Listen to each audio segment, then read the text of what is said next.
What if contact with extraterrestrial beings has already been happening, quietly and unnoticed? How would humanity even recognize it? In this second part, we take a closer look at these questions. Hello, my name is Frank Halfer, and in the Akasha-Interviews I work as an information medium, documenting and publishing questions and answers about consciousness, humanity, and our place in the universe. With that said, let's turn to the question. Entry A, 268. What signs announce first contact? Part 2. Extraterrestrial beings have been present on Earth for a very long time, and many humans have already had encounters with these beings. By this, we mean conscious contacts with an extraterrestrial being. Many extraterrestrial beings look extremely similar to you humans, and a human would not be able to determine who has an earthly origin and who does not. Anatomically, these beings are similar to terrestrial humans, but differences would be detectable in their organs. Many microbiological differences could also be quickly recognized by you. These beings are on Earth to observe the progress of humanity.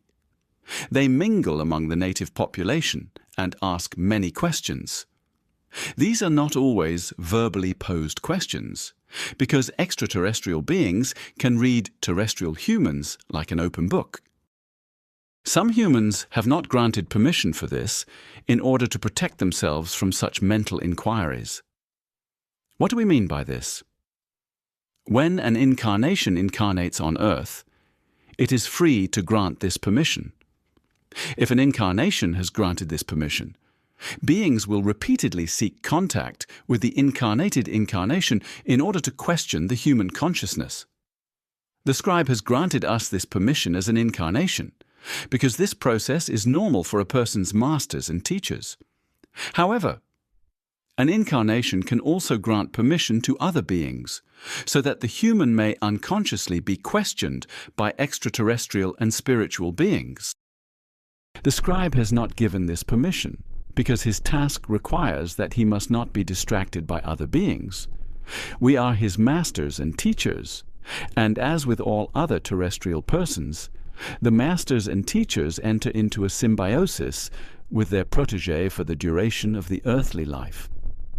If we had to constantly connect with the scribe, we would not be able to support him as we should. The scribe always describes this permanent connection using the word least line, but we would prefer the word symbiosis. If humans as incarnations have granted this permission, other beings can ask the human questions. Humans are usually not aware of these inquiries, at least in most cases, because these inquiries are not conducted using the so-called waking consciousness. Instead, a consciousness similar to the waking consciousness responds to them. The scribe knows what we mean by this, because he has occasionally discovered similar conversations. He always becomes upset about this, because he would prefer to respond with his waking consciousness. But the waking consciousness always includes the ego, and an answer given without the involvement of the ego is more trustworthy. When humans are questioned, the consciousness answers without ego, and the waking consciousness normally does not notice this. The human is questioned, and the questions are of various kinds, but all inquiries aim at determining whether the human can imagine intelligent extraterrestrial life. When the human responds, they do so without the ego contributing its own opinion. This response is recorded and later evaluated. If humans are open toward extraterrestrial life, this is immediately recognizable. However, when the possibility of intelligent extraterrestrial life is questioned, sudden and intense reactions can occur that reveal whether a person is truly open to the topic. If someone is convinced that intelligent extraterrestrial life exists, the reaction to the question is always quite special. The person almost enthuses about this possibility, and the center of the spiritual eye quickly becomes active, because the person immediately wants to imagine what these beings might look like or how they might live. This is always an indication that this person has already thought extensively about this topic. These people generally have also developed the necessary frequency pattern for acknowledging intelligent extraterrestrial life. This frequency pattern can be seen by spiritual beings within the frequency spectrum of another being. Extraterrestrial species do not possess these abilities, which is why tests have been created to detect this frequency pattern. The assessments of spiritual beings are not always trusted, which is why the physical beings tasked with first contact rely on many tests in order to ultimately determine whether a planet receives first contact or whether it should still be delayed. Many of these beings have been assigned to conduct such inquiries, so that humans who have granted their consent are questioned repeatedly. The scribe is currently wondering whether these inquiries have an influence on the individuals. And we say clearly, yes, they do. That is why inquiries are only rarely conducted on individuals, so that the results are not distorted.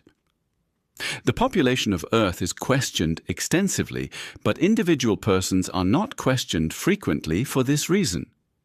This would imply that many humans as incarnations must have granted this consent, but this is in fact not the case, because many incarnations know what it means to give such consent.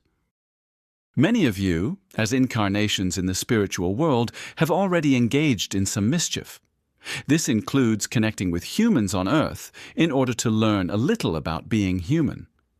Some have even amused themselves by leading humans astray. When such incarnations later wish to live as humans themselves and choose a physical life on Earth, they will be careful not to grant such consent.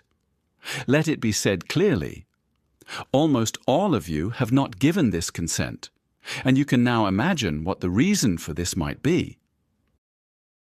When one day the results of these inquiries indicate that the majority of these people believe that extraterrestrial life exists and that this life must also be intelligent, the first signs will become visible that indicate first contact is approaching.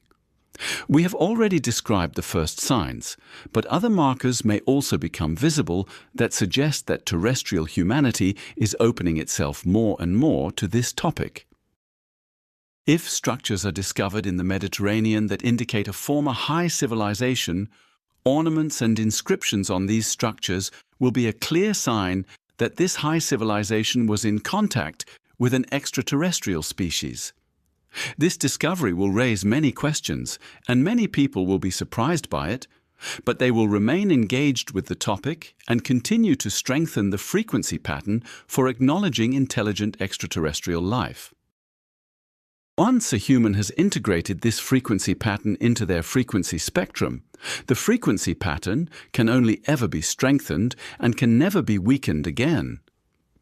This person will have an effect on other people in their environment, because this new frequency pattern will also bring forth the same frequency pattern in other people, even if they never speak about this topic. The frequency pattern for acknowledging intelligent extraterrestrial life will ensure that other people become increasingly open to the topic, because this frequency pattern also matures within them without them having to think about it.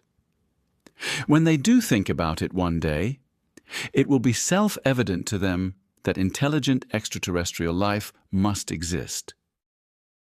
If they had not previously been stimulated by another person who had already developed this frequency pattern, they might not be interested in the topic at all and would dismiss it as nonsense. In this way, however, they have no hesitation at all in opening themselves to this information. This is tested by all beings through tests they conduct with selected individuals. When the day comes on which the majority of people believe in intelligent extraterrestrial life, the inscriptions on the structures in the Mediterranean will probably have been found and examined. Before or after that, the crystals in the Great Pyramid will also be discovered. This discovery, too, will ensure that humanity must confront the topic of intelligent extraterrestrial life. This entry, along with many others, is available on my website. The content is published in German, but modern browsers make translation straightforward.